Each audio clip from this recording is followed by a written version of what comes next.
यहाँ पर बैठक में पहुंचे हैं। अविनाश पांडे डायस पे दिख रहे थे, रणदीप सुरजेवाला, गोपाल जो संगठन महासचिव हैं, वो सारे इस पूरे सियासी घटनाक्रम का और जो सियासी संकट है उस पर पूरे मामले को देखने के लिए हाईकमान की ओर से उनको यहाँ पर भेजा गया है।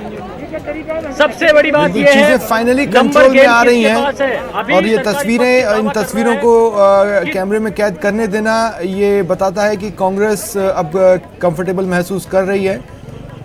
सीएमआर में विधायक दल की बैठक शुरू हो चुकी है और वहां पर मीडिया को एंट्री देकर विजुअल्स बनवाना इस बात का संकेत है कि अब कांग्रेस रिलैक्स कर रही है।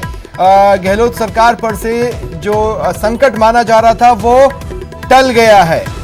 इस बैठक में करीब 102 से 105 विधायक मौजूद हैं और विजुअल्स बनाने देना भी इसी बात का सबूत है कि अब कांग्रेस कंफर्टेबल है, रिलैक्स मूड में है। विधायक दल की बैठक अब औपचारिक रूप से शुरू हो चुकी है। हालांकि इस बैठक को चालू होना था 10:30 बजे, लेकिन जिस तरह से समय बढ़ रहा था ये माना जा रहा था कि अब गहलोत सरकार कंफर्टेबल महसूस नहीं कर रही है। लेकिन जैसे जैसे विधायक पहुंचे और अब जब विधायक 102 से 105 की संख्या में पहुंच चुके हैं, थोड़ा कंफर्टेबल जरूर अब महसूस कर रही है सरकार। गोवर्धन, 102 से 105 ये वो नंबर हैं जो इंडिपेंडेंट भी सरकार बनाए रख सकता है और सचिन के जाने के बाद भी सरकार बनाए रख सकता है।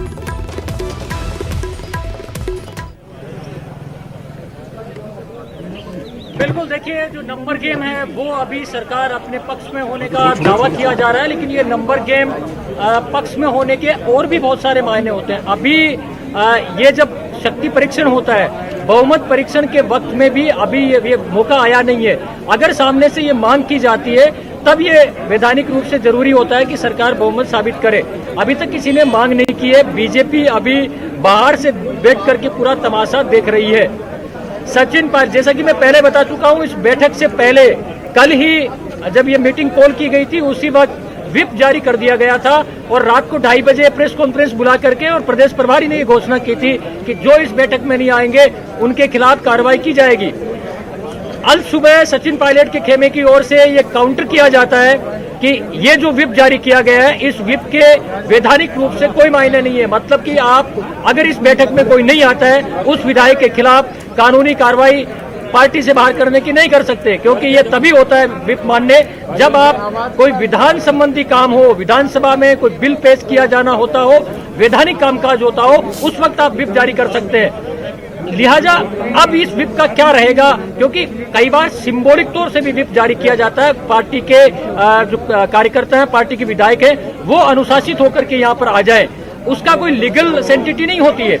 तो ये व्हिप भी शायद उसी तर्ज पर उन पर दिया गया है, क्योंकि हमने जब ऑन द रिकॉर्ड सुबह जब पूछा सरकारी मुख्य सचेतक से, तो उनका ये कहना था कि अभी पार्टी से कोई नहीं आता है तो पार्टी से निकालने की बात कहना जल्दबाजी होगा। तो इसका मतलब ये है कि अभी भी रास्ता, गुंजाइश जो है वो बची हुई है। अगर सचिन पायलट और उनके खेमे के विधायक आना चाहते हैं तो उनके लिए रास्ता अभी भी बचाकर रखा गया है। हालांकि ये अलग बात है कि पायलट अभी तक न मीडिया के सामने आए हैं, न उन्होंने कोई ट्वीट किया है, न सोशल मीडिया के किसी अन्य प्लेटफॉर्म के माध्यम से उन्होंने कोई अपनी बात कही है। लेकिन सूत्रों के हवाले से जो खबरें आ रही हैं उनके मुताबिक सचिन पायलट अपनी नई पार्टी बनाने की दिशा में आगे बढ़ते हुए दिख रहे हैं। पायलट ने दिल्ली के सीनियर एडिटर श्रीपाल शक्तावत जी फोन लाइन पर जुड़ रहे हैं। श्रीपाल जी, मोटे तौर पर देखें तो किस किस तरह का काउंटडाउन आज चल सकता है, ये सवाल था, लेकिन अब जो काउंटडाउन बच रहा है वो सिर्फ सचिन पायलट को लेकर बच रहा है।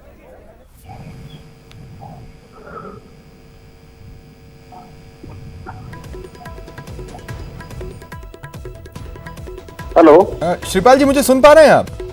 हाँ जी बिल्कुल स्वप्निल, अभी पायलट को लेकर के हालांकि उन्होंने कल ही संकेत दे दिए थे कि उन्होंने वापसी के रास्ते लगभग बंद कर दिए और जिस तरह से पीसीसी से पायलट के होर्डिंग्स को हटाया गया है उससे भी संकेत साफ है कि कांग्रेस भी पायलट के लिए कोई रास्ते नहीं छोड़ना चाहती। हालांकि सुरजेवाला जो कांग्रेस के नेता हैं, पार्टी हाईकमान ने उनको यहाँ इस संकट का हल करने के लिए भेजा है।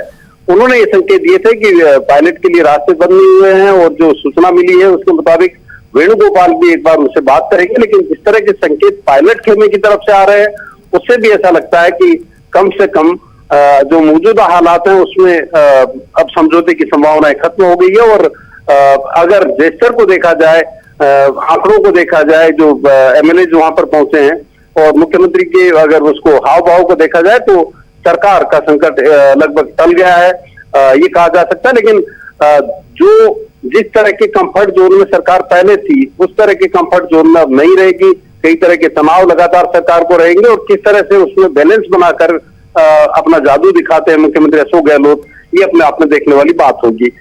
एक बात और है कि जो 3 नेता है जो इस जुगलबंदी में खास तौर पर खड़े नजर आते हैं, खुद सचिन पायलट, विश्वेंद्र सिंह जो कि कैबिनेट मंत्री है गहलोत सरकार के, और रमेश मीणा, तीनों के अगर उसको देखा जाए तो अगर वो तीनों एक साथ होते हैं तो पूर्वी राजस्थान का जो इलाका है वहां पर कांग्रेस के लिए आने वाले वक्त में दिक्कत हो सकती है।